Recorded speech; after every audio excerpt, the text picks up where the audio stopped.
Jogo decisivo também na quarta?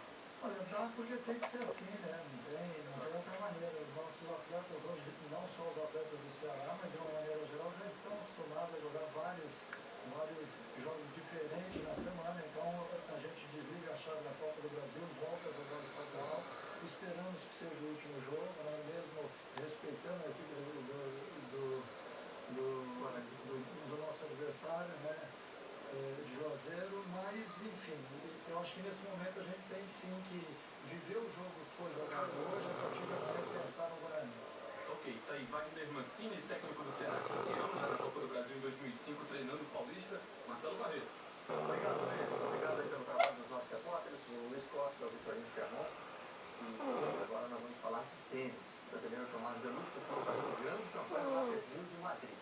Nesta quinta-feira, ele conseguiu a maior vitória da carreira, a primeira sobre o top 5. Thomas Belucci enfrentou o número 4 do ranking da ATP, o britânico Andy Murray. O brasileiro esteve bem desde o começo.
Desculpa aí, nego.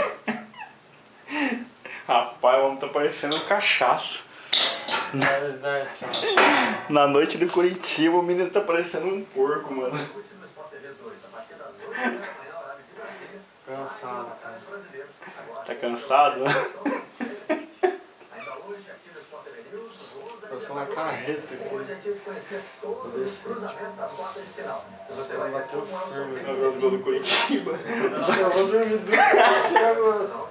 Pode me dar mais 2 horas pro meu gol. 6 gols da vitória do Curitiba sobre o Palmeiras pela Copa do Brasil. Lança aqui pro lado esquerdo, Anderson Aquino. Encarou a marcação, passou pelo Chico.